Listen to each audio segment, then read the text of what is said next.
हम भारत के लोग भारत को एक संपूर्ण प्रभुत्व संपन्न समाजवादी पंथ निरपेक्ष लोकतंत्रात्मक गणराज्य बनाने के लिए तथा उसके समस्त नागरिकों को सामाजिक, आर्थिक और राजनैतिक न्याय, विचार, अभिव्यक्ति, विश्वास, धर्म और उपासना की स्वतंत्रता, प्रतिष्ठा और अवसर की समता प्राप्त कराने के लिए तथा उन सब में व्यक्ति की गरिमा और राष्ट्र की एकता और अखंडता सुनिश्चित करने वाली बंधुता बढ़ाने के लिए दृढ़ संकल्प होकर अपनी इस संविधान सभा में आज तारीख 26 नवंबर 1949 को एतद द्वारा इस संविधान को अंगीकृत, अधिनियमित और आत्मार्पित करते हैं। वीडियो क्लिप के माध्यम से हमने अपने संविधान के प्रस्तावना यानी प्रियम्बल को आसानी से समझने, जानने और उसके उद्देश्यों को समझने की कोशिश किया, जिसमें हमने कुछ शब्दों को समझा, जिसमें सेकुलर, सोशलिस्ट, इंटीग्रिटी, इन शब्दों को हमने समझा। तो आइए हम समझते हैं आखिर विवाद क्या है। 2020 में विष्णु शंकर जैन द्वारा एक याचिका सुप्रीम कोर्ट में डाली गई थी और उन्होंने यह कहा था कि 42वें संविधान संशोधन 1976 में जो हमारे, जिसको हम लघु संविधान कहते हैं, उसमें जो हमारे प्रस्तावना में 3 वर्ड जोड़े गए, जिसमें से था समाजवाद, पंथ निरपेक्ष और अखंडता, इसमें से 2 शब्दों को हटा दिया जाए, पहला समाजवाद और दूसरा पंथ निरपेक्ष। तो हम इसमें समझते हैं आखिर मुद्दा क्या है। देखिए, 1976 में 42वें संविधान संशोधन के माध्यम से हमारे प्रस्तावना में 3 वर्ड ऐड किए गए। पहला वर्ड ऐड किया गया समाजवाद, जिसको सोशलिस्ट कहते हैं, दूसरा पंथ निरपेक्ष सेकुलर और तीसरा अखंडता। तो पहले इन शब्दावलियों को समझते हैं, इसका अर्थ क्या है और इसका उद्देश्य क्या है। पहला देखिए, समाजवाद, सोशलिस्ट एक विचारधारा, आइडियोलॉजी है, जिसका मतलब यह है कि सभी संसाधनों पर सबका समान अधिकार और सब में समान वितरण, एक यह समानता की विचारधारा है। दूसरा क्या है, पंथ निरपेक्ष, जिसको इंग्लिश में सेकुलर कहते हैं। अब देखिए, एक्चुअली क्या है कि जो इंडिया का सेकुलर है और जो विदेश का सेकुलर, इन दोनों में अंतर क्या है। इंडिया का सेकुलर वो होता है, इसका यह मतलब ये है कि हमारे देश का, हमारे संविधान का कोई किसी भी धर्म के प्रति कोई झुकाव नहीं रहेगा, हम सभी धर्मों को प्रोत्साहन देंगे उनको आगे बढ़ने के लिए। और यही दूसरी तरफ जब हम यूरोप की बात करते हैं, तो जो यूरोप सेकुलर धर्मनिरपेक्ष की बात करता है, उसका मतलब ये होता है कि राज्य का या देश का संविधान का धर्म के प्रति कोई लगाव नहीं रहेगा, धर्म से उसका कोई नाता नहीं रहेगा। दोनों में एक नकारात्मक और एक सकारात्मक है। हमारे भारत का सकारात्मक, हमारे भारत का जो सकारात्मक है पंथ निरपेक्ष, इसका उद्देश्य यह है कि हमारा झुकाव किसी धर्म के प्रति नहीं रहेगा, हम सभी धर्मों को आगे बढ़ने के लिए प्रोत्साहित करेंगे। वहीं यूरोप का जो सेकुलर है, उसका मतलब यह है कि हम ना किसी धर्म से मतलब रखेंगे, ना किसी धर्म को प्रोत्साहित करेंगे। अब यह बात आपको समझ में आ गया। अब सुप्रीम कोर्ट में इसकी सुनवाई चल रही है। चलिए इसमें मामले को हम समझते क्या है। तो विष्णु शंकर जैन का तर्क यह है कि 1949 में 26 नवंबर 1949 को प्रस्तावना को स्वीकार किया गया था, लेकिन 1976 में इसमें संशोधन किया गया। 1976 में जब संशोधन किया गया तो आज भी उस प्रस्तावना में 26 नवंबर 1949 तारीख क्यों है। जैसे कि उनका कहने का ये मतलब है कि जैसे आपने कोई लेटर लिखा, आपने कोई लेटर 2000 को लिखा और इसमें कुछ संशोधन किया 2004 में, कुछ संशोधन कर दिया 2004 में, तो आपकी ये जिम्मेदारी होती है कि संशोधन तारीख को जिस दिन ये फाइनल किया गया उस दिन की तारीख लिखे। लेकिन संशोधन के बाद भी 26 नवंबर तारीख लिखा गया है, इसीलिए उसको अवैधानिक करार देकर उसको हटा दिया जाए। ये विष्णु शंकर जैन का तर्क है। तो आइए हम इसमें समझते हैं कि इसमें पुराने केसेस क्या हैं, संविधान का अंग है प्रस्तावना कि नहीं, इस पर हम चर्चा करेंगे। तो इस पर अगर हम चर्चा करते हैं तो पहला ये है, ऐतिहासिक पृष्ठभूमि की बात करें तो 1946 में जवाहरलाल नेहरू द्वारा उद्देशिका संविधान सभा के सामने प्रस्तुत की गई, जिसको ऑब्जेक्टिव कहते हैं। उद्देशिका प्रस्तुत की गई जिसके आधार पे, जिसके बेस पे हमारे संविधान का प्रस्तावना तैयार हुआ, प्रियम्बल तैयार हुआ। ठीक है, एक्चुअली क्या है, प्रियम्बल या प्रस्तावना वो होता है जो किसी किताब का, किसी बुक का एक परिचय होता है, जिसमें इंट्रोडक्शन होता है, जिसमें उस किताब का, उस बुक का क्या उद्देश्य है, क्या अर्थ है, कि क्या लक्ष्य है, उसमें वो शॉर्ट में लिखा रहता है। तो इसी प्रकार से हमारे संविधान का उद्देश्य क्या है, उसका लक्ष्य क्या है, यही प्रस्तावना में, प्रियम्बल में लिखा गया है, जो आपने वीडियो क्लिप में इसको आसानी से समझा था। अब इसमें हम दोनों में पक्ष और विपक्ष दोनों समझेंगे कि क्या ये हटाना चाहिए या नहीं हटाना चाहिए, और पिछले निर्णयों में सुप्रीम कोर्ट ने अपने क्या क्या निर्णय दिए हैं, तो इसमें हम समझते हैं।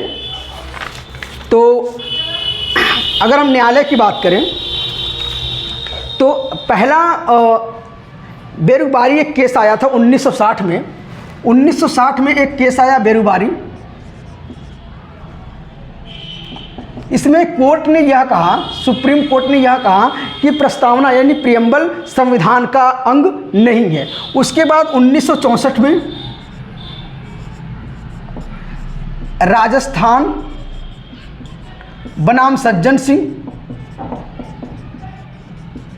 सिंह, उन्होंने यह कहा था कि हमें अपनी इस निर्णय को सुनाते हुए यह कहा था कि 1960 का जो हमें निर्णय है उसमें पुनः विचार करने की आवश्यकता है। तत्पश्चात 1967 में गोलकनाथ बनाम पंजाब राज्य, 1967 में गोलकनाथ बनाम पंजाब राज्य,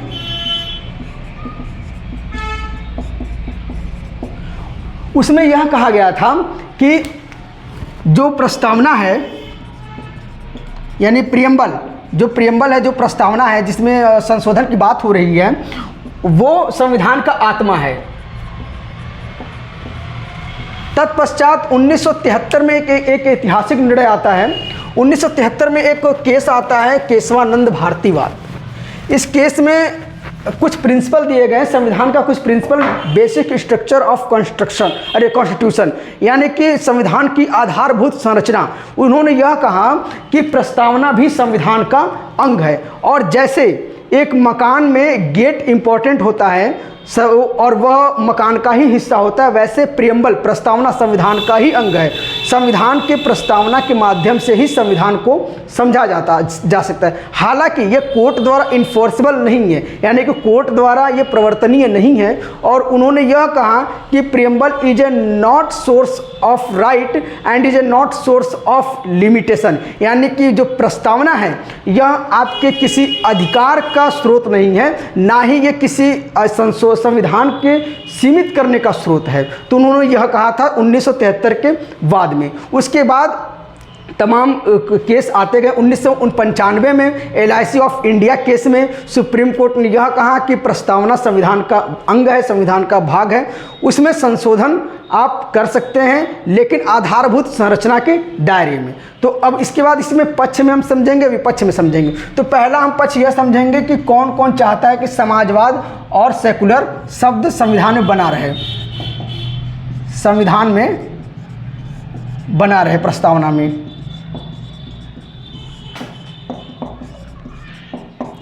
बना रहे। तो चलिए हम इसमें पहले तर्क समझते हैं, ये इनका तर्क क्या है।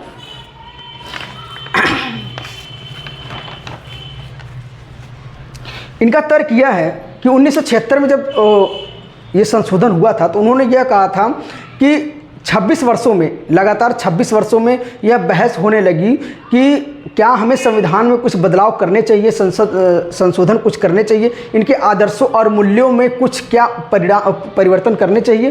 तो उन्होंने यह कहा कि जो पक्ष में इन्होंने यह कहा कि 76 वर्षों में हमें यह लगा कि जो हमारा समाज है वो समाजवाद और धर्मनिरपेक्ष जैसे मूल्यों में काफ़ी इन्वॉल्व हो चुका है और वह चाहता है कि संविधान का हिस्सा रहे। इसीलिए 1976 में जो लघु संविधान कहते हैं, 1976 में 42वें संविधान संशोधन के माध्यम से इस शब्द को जोड़ा गया। ठीक है। उसके बाद इनका अगला तर्क यह है कि राजनीतिक वैधता के साथ यह जोड़ा गया। दूसरा क्या है कि राजनीतिक वैधता, इसका मतलब यह है कि यह जो शब्द जोड़ा गया है समाजवाद और पंथ निरपेक्ष, ये जनता के चुने हुए प्रतिनिधि के द्वारा सामान्य संविधान संशोधन प्रक्रिया के माध्यम से जोड़ा गया है, जो संसद की जो पूरी विधि प्रक्रिया है उसके अनुरूप है। तो इस प्रकार से इसको अवैधानिक करार नहीं दिया जा सकता है, तो यह वैध है। इनका दूसरा तर्क यह है। तीसरा तर्क इनका यह है कि सरकार जो है अपनी विचारधारा को, यानी कि अपनी विचारधारा को सबके सामने प्रस्तुत किया है, यानी कि सरकार जो है ट्रांसपेरेंसी की बात की, पारदर्शिता। इनका तीसरा तर्क यह है कि पारदर्शिता, यानी कि अगर सरकार अपनी आइडियोलॉजी बता देगा, विचारधारा बता देगा, जैसे कि सेकुलर समाजवाद। समाजवाद का मतलब क्या है कि हम प्रत्येक व्यक्ति को संसाधनों पर समान वितरण और समान अधिकार की बात कर रहे हैं। तो एक तरीके से ये अपने संविधान की प्रस्तावना में ये शब्द जोड़ने का मतलब क्या है कि संविधान और सरकार अपना उद्देश्य बता रही है, पारदर्शिता के माध्यम से, ट्रांसपेरेंसी के माध्यम से ये कार्य कर रही है। चौथा क्या है कि सरकार जो है गरीबों के लिए, कमज़ोर वर्गों के लिए काम करने के उद्देश्य से वचनबद्ध है। तो वो एक कमिटमेंट दे रही है कि हम गरीबी हटाना चाहते हैं, कमज़ोर वर्गों को मजबूत बनाना चाहते हैं, अन्याय को हटाना चाहते हैं, न्याय करना चाहते हैं, समाज में संपन्नता लाते हैं। तो ये एक विचारधारा को, इसलिए हम ट्रांसपेरेंसी ला रहे हैं, एक कमिटमेंट हम दे रहे हैं।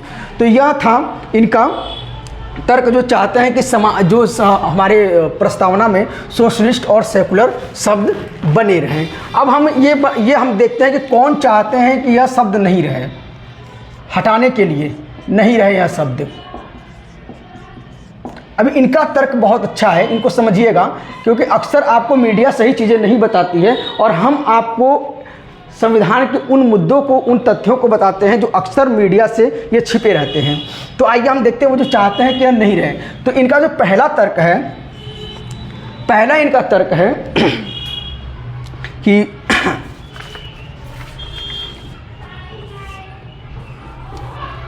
कि 15 नवंबर 1948 को 15 नवंबर 1948 को तो संविधान सभा में प्रोफेसर के.टी. शाह द्वारा यह कहा गया था कि जब प्रियम्बल को स्वीकारा जाए तो उसमें secular, federal and socialist nation की बात कही जाए, जिसको संविधान सभा ने रद्द कर दिया गया था।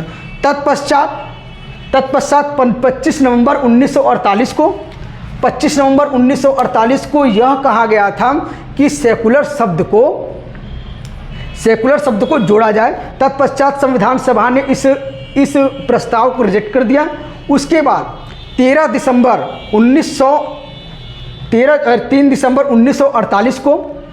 दिसंबर 1948 को यह कहा गया था कि आर्टिकल 18 जो उपाधियों का अंत है उसमें सेकुलर शब्द जोड़ा जाए, जिससे क्या है कि सभी के बीच में असमानताएं समाप्त हो जाएंगी, समान लोग होंगे, जिसको संविधान सभा ने रद्द कर दिया था। तो इन्होंने यह कहा कि यदि संविधान सभा को इन शब्दों का महत्व और वैल्यू ज़्यादा रहता तो वह इसको संविधान की मूल जो कॉपी थी उसमें ही इसको सम्मिलित किए होते। तो इनका पहला तर्क यह था कि जब संविधान सभा ने ही रिजेक्ट कर दिया था तो आप अपने तरीके से क्यों इसको प्रस्तुत किए। एक तरीके से संविधान सभा, एक तरीके से उनकी जो इच्छा थी, इनका जो उद्देश्य था, उनको ठेस पहुंचाया गया है 1976 में इस प्रकार से शब्दों को जोड़कर। तत्पश्चात हम देखते हैं इनका अगला तर्क यह है,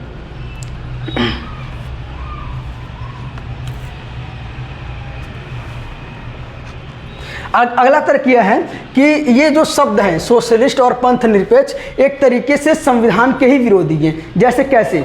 संविधान एक तरीके से कहता है आर्टिकल 19 में right to speech and expression, यानी कि प्रत्येक व्यक्ति को अपनी विचारधारा बोलने, सोचने, कहने, अभिव्यक्त करने की आज़ादी है। तो ऐसे में आप एक विचारधारा समाजवादी यानी कि सोशलिस्ट आइडियोलॉजी एक तरीके से थोपने का प्रयास कर रहे हैं, तो कहीं न कहीं उनकी स्वतंत्रता बाधित हो रही है। दूसरा क्या है? पंथ निरपेक्ष। पंथ निरपेक्ष में यानी कि आर्टिकल 25 से लेकर 28 तक, आर्टिकल 25, 26, 27, 28 ये अपने फंडामेंटल राइट में यानी कि मूल अधिकार में आपके धर्म की स्वतंत्रता दी गई है। तो एक तरीके से इन शब्दों को अगर आप सेकुलरिज्म कर रहे हैं, जैसे कि कोई व्यक्ति नास्तिक है, वो किसी धर्म को ही नहीं मानना चाहता है, और या तो कोई व्यक्ति आस्तिक है, तो ये आपको आर्टिकल 25 से लेकर 28 में चीज़ें दे रही हैं। और अगर आप एक विचारधारा सेकुलरिज्म यानी पंथ निरपेक्ष आप यहाँ पे दे रहे हैं, तो एक तरीके से आर्टिकल 25 से लेकर 28 तक का फंडामेंटल राइट का ही उल्लंघन है।